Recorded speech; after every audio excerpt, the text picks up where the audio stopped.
பிஸ்மில்லாஹிர் ரஹ்மானிர் ரஹீம். அளவற்ற அருளாளனும் நிகரற்ற அன்புடையனுமாயுள்ள ஏகவல்ல இறையவனை போற்றி புகழ்ந்த வண்ணமாக, அன்பிற்கினிய சொந்தங்களே, அஸ்ஸலாமு அலைக்கும் வரஹ்மத்துல்லாஹி வபரகாத்துஹு.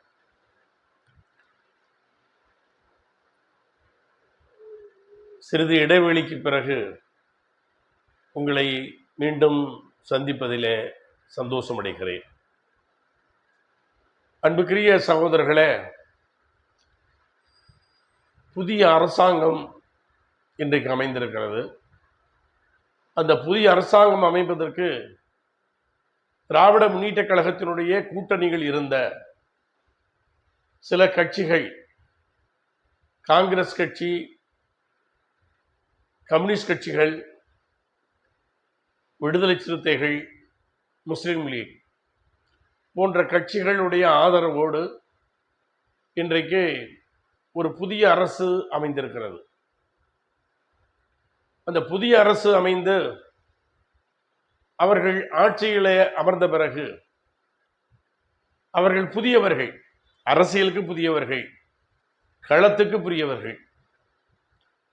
அவர்கள் புதியவர்களாக இருந்தாலும் அவர்கள் ஆட்சி அமைத்த பிறகு அவர்களை எதிர்த்து இன்றைக்கு அரசியல் செய்கிற இரண்டு கட்சிகளுமே பலம் பொருந்திய கட்சிகள். இரண்டும் ஆட்சி அதிகாரத்தில் இருந்தவர்கள், ஆட்சி அதிகாரத்தினுடைய எல்லா அம்சங்களையும் அறிந்தவர்கள். இந்த சூழ்நிலையில அவர்களுக்கு இருக்கைகள் பற்றாக்குறையினால காங்கிரஸ் கட்சியிடத்திலே அவர்கள் கேட்பதற்கு முன்னாடியே அவர்கள் ஆதரவு தந்து, அதற்கு பிறகு அவர்கள் பல்வேறு தரப்பிலே அவர்கள் கோரிக்கை வைத்து, கம்யூனிஸ்ட் கட்சிக்கார இரண்டு கம்யூனிஸ்டுகளும் எந்த விதமான நிபந்தனையும் இல்லாமல் நாங்கள் ஆட்சியிலே பங்கு பெற மாட்டோம் என்கின்ற கோரிக்கையோடு அவர்கள் இன்றைக்கு இந்த ஆட்சியை ஆதரித்திருக்கிறார்கள். அதற்கு பிறகும் அவர்களுக்கு போதிய இருக்கை இல்லாத காரணத்தினால விடுதலை சிறுத்தைகளிடத்திலே பேசிக் கொண்டிருந்தார்கள். விடுதலை சிறுத்தைகளிடத்திலே பேசிக் கொண்டிருக்கிற நேரத்திலே முஸ்லீம் லீக்கையும் தொடர்பு கொண்டார்கள். அப்படி முஸ்லீம் லீக்கை தொடர்பு கொள்கிற நேரத்தில் முஸ்லீம்களுடைய தலைவர் மரியாதைக்குரிய KMK அவர்கள், நாங்கள் திராவிட முன்னேற்றக் கழக கூட்டணியில் இருக்கிறோம், அந்த கூட்டணியில் இருக்கிற காரணத்தினால அவர்தான் அந்த கூட்டணியுடைய தலைவர், ஆகவே நாங்கள் அவரிடத்தில் கேட்டுவிட்டுத்தான் இதையும் செய்ய முடியும் என்று சொல்லிவிட்டார். மீண்டும் அவர்கள் அவங்களிடத்தில் போய் கேட்கும் பொழுது அவர் என்ன சொல்கிறார் என்றால், நீங்கள் வேண்டுமானால் தளபதி ஸ்டாலின் அவர்களிடத்திலே போய் கேளுங்களேன், அவர் சொன்னார் நாங்கள் கொடுக்கிறோம் என்கிற அளவிற்கு, அதாவது முஸ்லீம் லீக் ஒரு கட்சியாக இல்லாமல் அது ஒரு சிறுபான்மை பிரிவு போல் அவர் இன்றைக்கு நடந்து கொண்டார். அதுவே சமூக மக்களிடத்திலே மிகுந்த மன வருத்தத்தை எல்லாம் தந்தது. அதற்கு பிறகு முஸ்லிம் லீக்கினுடைய கேரள தலைமை வற்புறுத்தலின் பேரில் தான் அவர்கள் ஆதரவு தருகிறார்கள். கேரள தலைமை வற்புறுத்திய பிறகும் கூட அவர் உடனடியாக ஆதரவு தெரிவிக்கவில்லை. கேரள தலைமையில இருந்து மிக கடுமையான வற்புறுத்தல் வந்த பிறகு அவர்கள் ஆதரவு தெரிவிக்கிறார்கள். அதுதான் முஸ்லிம் லீக்கினுடைய அன்றைய நிலையாக இருந்தது. முஸ்லிம் லீக்கினுடைய நிலை அதுவாக இருந்த பிறகு, அவர்கள் ஆதரவு தெரிவித்த பிறகு, அவர்கள் ஆதரவினாலும் அதற்கு பிறகு விடுதலை சிறுத்தைகளும் ஆதரவு கொடுத்து இன்றைக்கு அமைச்சரவை ஏற்பட்ட பிறகு அவர்களை அமைச்சரவைகளை சேரும்படி கேட்கிறார்கள். கேரள முஸ்லீம் லீக்கினுடைய கோரிக்கையை, நாம் அமைச்சரவைகளை சேர வேண்டும், கேரளாவில் இருப்பது போல அதிகாரத்தில் பங்கு பெற வேண்டும் என்பது கேரள முஸ்லீம் லீக்கினுடைய நிலைப்பாடு. அன்பு சகோதரர்களே, இன்றைக்கு முஸ்லீம் லீக்கை பற்றி மிக தரக்குறைவான வகையில் இன்றைக்கு பல பேர் விமர்சித்துக் கொண்டிருக்கிறார்கள். முஸ்லீம் லீக் என்கிற இந்த கட்சி இருக்கிறதே, அது இந்திய சுதந்திர போராட்டத்தில் முதன்மையாக பங்கு பெற்ற கட்சி என்பதை நாம் யாரும் மறந்துவிடக்கூடாது. காங்கிரஸ் கட்சிக்கு இணையாக அவர்கள் அன்றைக்கு சுதந்திர போராட்டத்தில் தியாகங்கள் செய்தார்கள். அது மாப்பிள்ளை தியாகமாக இருக்கட்டும், வேறு என்ன பிற தியாகங்களாக இருக்கட்டும். பஞ்சாபிலே வாலியன் ஜாலாபாக்கினுடைய படுகொலையில் அதிகமாக கொல்லப்பட்டவர்கள் முஸ்லிம்கள். அப்பொழுது முஸ்லிம் லீக்கினுடைய தலைமைதான், முஸ்லிம் லீக்கினுடைய தலைமையும் காங்கிரசும் இணைந்துதான் அன்றைக்கு இந்திய சுதந்திரத்திற்கு பாடுபட்டார்கள். ஆனால் ஒரு கவலைக்குரிய விஷயம் என்னென்றால், முஸ்லிம் லீக் அதனுடைய கோரிக்கையாக இங்கே இருந்த புறச்சூழ்நிலையின் காரணமாக அவர்கள் தனிநாடு கேட்டார்கள். அதன் அடிப்படையிலே அவர்கள் தனிநாடு கேட்டு பாகிஸ்தானுக்கு அவர்கள் போனாலும் முஸ்லிம் லீக்கை எடுத்து செய்வதா என்ன செய்வது என்று இங்கே இருக்கிற தலைவர்கள் எல்லாம் கூடி பேசுகிற நேரத்தில் தமிழ்நாட்டில், இந்தியாவில் முஸ்லிம் லீக்கை நாம் எடுத்து செய்ய வேண்டும் என்கிற ஒரு கோரிக்கை விடுகிறது. ராஜாஜி மஹாலில் தான் அந்த கூட்டத்தை போட்டிருக்கிறார்கள். அந்த கூட்டத்தை போடுகிற நேரத்தில் மரியாதைக்குரிய காகிதம் இல்லத் அவர்கள் யாரெல்லாம் முஸ்லிம் லீக் இந்தியாவிலே வேண்டும் என்கிறீர்களோ அவர்களெல்லாம் அமருங்கள், யாரெல்லாம் முஸ்லிம் லீக் இந்தியாவிலே வேண்டாம் என்று கருதுகிறீர்களோ அவர்களெல்லாம் எழுந்திருத்து போங்கள் என்று சொல்லுகிற அளவிற்கு அங்கே நடந்திருக்கிறது. இது முஸ்லிம் லீக் பல நூற்றாண்டை கண்ட இயக்கம். ஆனால் அது இந்திய சுதந்திரத்திற்கு பிறகு புதியதாய் பரிணாமம் பண்ண காரணத்தினால இந்திய சுதந்திரத்தோடு 1947 இருக்கிற காரணத்தினால்தான் அவருடைய இதுவும் 75 ஆண்டு காலமாக இருக்கிறது. அப்ப முஸ்லிம் லீக் என்கிற இந்த கட்சியில் பல ஜாம்பவான்கள் இருந்திருக்கிறார்கள். அதனுடைய தலைமை பொறுப்புகளிலே தலைவர்கள் வருவார்கள், போவார்கள். மரியாதைக்குரிய அப்துல் சமத் சாஹிப் இருந்தார்கள், மரியாதைக்குரிய அப்துல் லத்தீப் சாஹிப் இருந்தார்கள். அவர்களுக்கு ஏற்பட்ட கருத்து முரண்பாடின் காரணமாக அவர்கள் பிரிந்தார்கள். பிரிந்த நேரத்தில் 1992 பாபர் மசூதி இடிக்கப்பட்ட தருணத்தில் அன்றைக்கு அகில இந்திய முஸ்லிம் லீக்கினுடைய, இந்திய யூனியன் முஸ்லிம் லீக்கினுடைய தலைவராக இருந்த மரியாதைக்குரிய சுலைமான் சேட் அவர்கள் இன்றைக்கு முஸ்லிம் லீக் காங்கிரசுடைய அமைச்சரவையிலே இடம்பெறக்கூடாது என்று கோரிக்கை வைத்து, அது கேரள காங்கிரஸ் அந்த கோரிக்கை ஏற்றுக்கொள்ளாத காரணத்தினாலே முஸ்லிம் லீக்கை விட்டு ஒரு அகில இந்திய தலைவர் செல்கிறார். அவர் பின்னால் லத்தீப் சாஹிப் செல்கிறார்கள். இது முஸ்லிம் லீக்கினுடைய வரலாறு. அப்ப இது இந்திய சுதந்திரத்திற்கு பாடுபட்ட இயக்கம். 1967 திராவிட முன்னேற்ற கழகம் ஆட்சி அமைக்கிற தருணத்தில் ஒரு கூட்டணியில் தான் அன்றைக்கு திமுக போட்டியிட்டது. அந்த கூட்டணியில் போட்டி போடுவதற்கு முன்னால் என்ன ஒப்பந்தம் என்றால், கூட்டணி அமைச்சரவை ஏற்படுத்துவோம் என்கிற ஒப்பந்தத்தின் அடிப்படையிலே தான் அன்றைக்கு 1967 அண்ணாவினுடைய தலைமையில் ராஜாஜி, முக்கியா தேவர் அவர்கள், மரியாதைக்குரிய காகிதம் இல்லத் அவர்கள், இந்திய கம்யூனிஸ்ட் கட்சி, மார்க்சிஸ்ட் கம்யூனிஸ்ட் கட்சி போன்றவர்களெல்லாம் சேர்ந்துதான் 1967 போட்டி போட்டு திராவிட முன்னேற்ற கழகம் ஜெயிக்கிறது. திராவிட முன்னேற்ற கழகம் நாங்கள் அதிகமாக ஜெயிச்ச காரணத்தினால அமைச்சரவையில் நாங்கள் மட்டும்தான் இருப்போம் என்று அன்றைக்கே தடம்புரண்டார்கள் என்பதையும் நாம் இங்கே பதிவு செய்ய வேண்டும். இப்ப முஸ்லீம் லீக்கில் அவர்கள் சில நிதானமற்ற பேச்சுக்களை அவர்கள் பேசியிருக்கிறார்கள் என்றால் பேசியிருக்கிறார்கள். காதர்மீன் சாஹிபும் பேசியிருக்கிறார். அதற்கு பிறகு அமைச்சரவையிலே பொறுப்பேற்ற ஷாஜகான் திமுருத்தரமான பேச்சு, 50 ஆண்டு காலத்திற்கு திராவிட முன்னேற்ற கழகம் ஆட்சிக்கு வர முடியாது என்கிற அந்த பேச்சு இருக்கிறத, அது ஒரு திமுருத்தரமான பேச்சு என்றுதான் நாம் கருதுகிறோம்.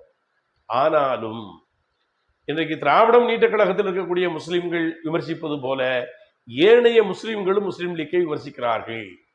முஸ்லிம் லீக்கினுடைய தலைவர்கள் இன்றைக்கு இருப்பார்கள், நாளைக்கு போய்விடுவார்கள். ஆனால் முஸ்லிம் லீக் என்பது அப்படி அல்ல. அது ஒரு பாரம்பரியத்தை கொண்டிருக்கிறது. அந்த முஸ்லிம் லீக்கினுடைய பாரம்பரியத்தை தலைவர்கள் காப்பாற்ற வேண்டும். ஆனால் பல முறை காப்பாற்றவில்லை என்பது உண்மை. நான் இன்றைக்கு இந்த நேரத்தில் இதை எடுத்து பேசிக் கொண்டிருக்கிறேன். நான் 2006 முஸ்லிம் லீக்ல பல பாடத்தையே படித்தோம். அன்றைக்கு சட்டமன்ற தேர்தல் அப்போ சில பாடங்களே எங்களுக்கு கற்பித்து தந்தார்கள். ஆனாலும் அதை நாம் மறந்து விட்டோம். அது என்ன பாடம் என்று நீங்கள் தெரிந்து கொள்ள வேண்டுமென்றால் நீங்கள் ராஜகிரி மரியாதைக்குரிய நம்முடைய தாவூத் பாஷாவிடத்திலே போய் கேட்டால் அவர் சொல்லுவார். அப்படியெல்லாம் நமக்கு துரோகங்கள் இழைக்கப்பட்டு இருக்கிறது. ஆனாலும் முஸ்லிம் லீக் என்கிற ஒரு கட்சியினுடைய அதனுடைய தொன்மையையும் அதனுடைய இந்த பாரம்பரியத்தையும் முஸ்லிம்கள் பாதுகாக்க வேண்டும். இன்றைக்கு இருக்கக்கூடிய சில தலைவர்கள் முஸ்லிம்கள் முஸ்லிம் லீக்குக்காக வாக்களித்தார்கள். அப்படி இருக்கிற காரணத்தாலே தான் நாம் வெல்ல முடியவில்லை என்பதை அவர்கள் உணர வேண்டும். இந்த சமுதாயம் ஒன்றுபடணும் அப்படி என்று பேசுகிறவர்கள் முஸ்லிம் லீக்கை தாக்குகிறார்கள். இந்த சமுதாயம் ஒன்றுபட வேண்டும் என்றால் அப்ப முஸ்லிம் லீக்கு ஒன்றுபட வேண்டாமா? அப்ப சமுதாயம் ஒன்றுபட வேண்டும் என்று கேட்கிறவர்கள் சமுதாயத்தினுடைய சில தலைவர்கள் தப்பு செய்தால் அவர்களை திருத்த வேண்டும், முடிந்தால் அவர்களை மாற்ற வேண்டுமே தவிர நாம் சமுதாயத்தினுடைய ஒற்றுமையை குலைத்து விடக்கூடாது. இப்பொழுது கூட இந்த அமைச்சரவையிலே அவர்கள் இடம்பெற்றதனுடைய ஒரு கதையை நான் உங்களுக்கு சொல்லுகிறேன். நான் இதை சொல்ல எனக்கு எண்ணம் இல்லை, ஆனால் இதை சொல்ல வேண்டிய கட்டாயத்தில் இருப்பதாக நான் கருதுகிறேன். ஏனென்றால் இன்றைக்கு முஸ்லிம் லீக் திராவிட முன்னேற்ற கழக கூட்டணியிலே இருந்துவிட்டு அவர்கள் இப்படியெல்லாம் செய்து விட்டார்களே என்று கேட்கிறவர்களுக்கு சொல்லுகிறேன். கடந்த முறை 3 இருக்கைகள் கொடுத்தார்கள், 3லையும் தோல்வியடைந்தார்கள். இந்த முறை அவர்களுக்கு 2 தான் தரப்பட்டது. ஆனால் அவர்கள் நியாயப்படி 3 கொடுத்திருக்க வேண்டும். ஆனால் அவர்களுக்கு 2 தான் கொடுத்தார்கள். அதற்கு அதையும் ஏற்றுக்கொண்டு அவர்கள் இருந்தார்கள். இன்னும் சொல்ல போனால் திராவிட முன்னேற்ற கழகத்தினுடைய சிறுபான்மை அணியாகவே செயல்பட்டார்கள். அதுதான் அவர்கள் செய்த மாபெரும் தவறு. அதற்கு பிறகு திமுகவினுடைய எல்லா கோரிக்கைகளையும் அவர்கள் சொல்வதற்கு முன்னாலேயே இவர்கள் செய்தார்கள். அதை இஸ்லாமிய கடமை என்று கூட சொன்னார்கள். அல்லாஹ்வையும் அல்லாஹ்வுடைய ரசூலுடைய கட்டளையையும் மாறு செய்தவர்கள் அவர்கள் இந்த துனியாவிலேயே அவமானப்படுத்தப்படுவார்கள். இங்க நடந்திருக்கு. நம்முடைய கடமை என்ன? அதை நம்ம உணராமல் இருப்பவர்களுக்கு அவர்களை திருப்திப்படுத்த வேண்டும் என்பதற்காக நாம் சில நேரங்களில் வரம்பு மீறுகிறோம். அப்படி வரம்பு மீறுகிற நேரத்தில் ஈமானை கூட நாம் இழந்து விடுகிறோம். ஈமானை இழந்தாலும் பரவாயில்லை, நமக்கு ஏதாவது கிடைக்கிறதா என்று பார்க்கக்கூடிய சமுதாயமாக இன்றைக்கு நாம் போய்கொண்டிருக்கிறோம். தேர்தல் முடிகிறது. 108 இருக்கைகளை தாவேகா பெற்றிருக்கிறது என்கிற செய்திகள் வருகிறது. யார் அமைச்சரவை அமைப்பதற்கு அவர்களுக்கு ஏறக்குறைய இன்னும் 10 சீட் 10 இருக்கைகள் 11 இருக்கைகள் தேவை என்கிற ஒரு நிலை ஏற்படுகிறது. அந்த நிலை ஏற்படுகிற நேரத்தில் முதலில் நான் தான் முஸ்லிம் லீக்கினுடைய ஒரு பிரமுகரிடத்திலே தலைவரிடத்திலே இன்றைக்கு அவர் தலைவராக இருக்கக்கூடிய ஒருவரிடத்தில் நான் பேசுகிறேன். இந்த நேரத்தில் தாவேகா அவர்கள் மக்கள் தேர்ந்தெடுத்திருக்கிறார்கள். அவர் மக்கள் தேர்ந்தெடுத்த பிறகு அவர்களை ஆட்சி அமைப்பதற்கு நாம் அனுமதிக்க வேண்டும். அதற்கு நீங்கள் பேசி ஒரு முடிவெடுங்கள் என்று சொல்லுகிற நேரத்தில் சொல்லுகிறார், உங்களுக்கு தான் தெரியுமே தலைவரை பற்றி, தலைவர் ஒத்துக்கொள்ள மாட்டார். அப்பொழுது நான் இடத்துல கேட்கிறேன், அப்ப கேரளாவிடத்தில் பேசலாமா, கேரளா தலைமையிடத்தில் பேசலாமா? பேசி அவர்களுடைய உந்துதலின் பேரில் அவர்களுடைய அழுத்தத்தின் பேரில் இங்கே அதை இந்த அமைச்சரவைகளை சேர்வதற்குரிய சூழலை ஏற்படுத்துவோமா என்று நான் இடத்துல கேட்கிறேன். செய்யுங்க அண்ணேன்னு சொல்றாரு. அதற்கு பிறகு கேரள தலைமையிடத்திலே நாம் தொடர்பு கொண்டு இங்க இருக்கிற சூழ்நிலைகளை சொல்லும் போது அவர்கள் என்னவென்று நினைக்கிறார்கள் என்றால், அவர்கள் தொடர்ந்து ஆட்சி அதிகாரத்தில் இருந்தவர்கள், ஆனால் சமுதாயத்திற்கு ஆட்சி அதிகாரத்தில் இருந்தால்தான் செய்ய முடியும் என்று நம்புகிறவர்கள். அதன் அடிப்படையில் சொல்கிறார்களாம், நாம் உடனடியாக நாம் சேர வேண்டும், அமைச்சரவைகளையும் பங்கு பெற வேண்டும் என்றே சொல்லுகிறார்கள். அப்படி சொன்ன பிறகு அவருக்கு என்னிடத்திலே தொலைபேசியில தொடர்பு கொண்டு பேசிய நபருக்கு தொடர்பு கொள்கிறேன். அவர் தொடர்பு எல்லைக்கு வெளியவே இருக்கிறார். தொடர்பு வெளியே அல்ல, அவர் அவர் எந்த தொடர்பையும் எடுத்து பதில் சொல்வதற்கு தயாராக இல்லை. அதற்கு பிறகுதான் நாம் ஆதவர்ஜுனாவை சந்தித்து, இன்றைக்கு இருக்கிற அமைச்சர் ஆதவர்ஜுனாவை சந்தித்து, அதாவது தாவேகாவுடைய மதுரை மத்திய சட்டமன்ற உறுப்பினர் முஸ்தபாவை அழைத்து கொண்டு ஆதவர்ஜுனாவை சந்தித்து 2 முஸ்லிம் லீக்கும் உங்களுக்கு ஆதரவு தருவார்கள் என்று நாம் சொல்லுகிறோம். ஆனால் நாம தான் சொல்லுகிறோம் அவங்களுக்கு நீங்க என்ன செய்வீங்க, ஏன்னா அமைச்சரவையில் இட வேண்டும் என்கிற கோரிக்கையும் வைக்கிறோம். ஏற்றுக்கொண்டு உடனடியாக அங்கே தங்களுடைய சகோதரர் ரஷீத் அலி தங்களுக்கு தொலைபேசியில கைபேசியில அவருக்கு தொடர்பு படுத்தி அவரிடத்துல நம்ம கொடுக்கிறோம். அது ஒரிஜினல். அவர் உடனடியாக பேசும் பொழுதே சொல்லுகிறார், நாங்கள் அமைச்சரவையில உங்களுக்கு இடம் தருகிறோம், நீங்க கண்டிப்பாக நாங்கள் உங்களுக்கு இடம் தருவோம். உங்களுடைய அதாவது முஸ்லீம் லீக் சுதந்திரத்திற்கு பிறகு முஸ்லீம் லீக் அமைச்சரவையில இல்லை, முஸ்லீம் லீக் அமைச்சரவையில இல்லை, முஸ்லீம்கள் அமைச்சரவையில் இல்லை என்று சொல்லவில்லை, முஸ்லீம் லீக் அமைச்சரவையில இல்லை. ஆகவே நீங்கள் உடனடியாக எங்களுக்கு நீங்கள் ஆதரவு தாருங்கள் என்று கேட்கும் பொழுது நாங்கள் ஆதரவு தருகிறோம் என்று அவர்கள் சொல்லுகிறார்கள். என்னிடத்திலே அவர் ரஷீத் அலி தங்கள் அவர்கள், மரியாதைக்குரிய ரஷீத் அலி தங்கள் அவர்கள் என்ன சொல்கிறார் என்றால், நீங்கள் மீண்டும் அவர்களை போய் காதர்மீன் சாஹிப்பை பார்க்க சொல்லுங்கள், நான் சொன்னதாக சொல்லுங்கள் என்று சொல்ல அனுப்புகிறார். அதற்கு பிறகுதான் முஸ்தபாவும் அங்கே அவர்களுடைய கட்சியினுடைய முக்கிய நிர்வாகி ஒருவரும் சேர்ந்து அங்கே போய் கொடுக்கும் பொழுதும் கூட காதர்மீன் சாஹிப் என்ன சொல்லுகிறார், இல்லை, நாங்கள் மரியாதைக்குரிய ஸ்டாலின் அவர்களை கேட்காமல் ஒன்று செய்ய மாட்டோம் என்று சொல்லுகிறார். அதற்கு பிறகு அவருடைய அழுத்தம், அவர்களுடைய மிகுந்த அழுத்தத்திற்கு பிறகுதான் அவர் ஏற்றுக்கொண்டு அவர் ஒத்துக்கொண்டு இந்த அமைச்சரவைகளை பங்கு பெறுவதற்கு இதுக்கு ஆதரவு தருகிறார்கள். அதற்கு பிறகு அமைச்சரவைகளை பங்கு பெறுவதற்கும் அவர்கள் நினைக்கிறார்கள். ஆனால் இவ்வளவு அழுத்தங்கள் கொடுத்த பிறகுதான் காதர்மீன் சாஹிப் அவர்கள் அதை ஒத்துக்கொள்கிறார். உடனே காதர்மீன் சாஹிப் அவரை பற்றியாக விமர்சனங்கள், அவர்களை பற்றியான அவருடைய வயதும் அவருடைய அவர் சில தவறுகள் செய்திருக்கலாம், அது அவருக்கு தெரிந்த மாதிரியாக அவர் அந்த இயக்கத்தை கட்சியை நடத்தி கொண்டிருக்கிறார். ஆனாலும் அதை திமுகவில் இருக்கிற முஸ்லிம்கள் மட்டும் விமர்சித்தாலும் கூட பரவாயில்லை, முஸ்லிம்கள் வெளியே இருக்கிற முஸ்லிம்கள் கூட விமர்சிக்கிறார்கள். முஸ்லிம் லீக் இல்லை என்றால் அது என்ன, திமுக ஓட்டு போட மாட்டோமா என்றெல்லாம் கேட்கிறார்கள். போட்டுவீர்கள். ஒரு முறை திராவிட முன்னேற்ற கழகம் பிஜேபியோடு கூட்டணி வைக்கிறது. அப்ப சிவகங்கை தொகுதியில ராஜா நிற்கிறார். யாரு? ராஜா நிற்கிறார். ராஜா எப்படிப்பட்ட நபர் என்று உங்களுக்கு எல்லாம் தெரியும். அங்கே என்னுடைய சொந்தக்காரர் ஒருத்தர் எங்க ஊர்ல, அப்ப சிவகங்கை தொகுதியில தான் வரும். எங்க ஊர் தொண்டி, அது திருவிழானை தொகுதி சிவகங்கை தொகுதியில தான் வரும். அப்ப தாமரை சின்னத்தில் போய் நல்ல தொழுகையாளி வயதானவர், அவர் இப்ப இறந்துட்டார், அந்த எனக்கு மாமா முறை அவரு கலைஞர்னா அவ்வளவு அவருக்கு பிரியம், திமுகனா அவ்வளவு வெறித்தனமாக உணர்வோடு இருந்தார்கள். அப்பொழுது போய் திமுக கூட்டணியில் இருக்கிறது என்கிற காரணத்தினால ராஜாவுக்கு ஓட்டு போட்டு வந்தார்கள். அது திமுகவின் நிலை அதுவாகத்தான் இருக்கும். அண்ணா திமுகவில் இருக்கக்கூடிய முஸ்லிம்கள் எப்படியோ அப்படித்தான் திமுகவில் இருக்கக்கூடிய முஸ்லிம்கள். அவர்களுக்கு பதவி மட்டும்தான் வேணும், ஈமானை பற்றியெல்லாம் அவர்களுக்கு கவலை இல்லை.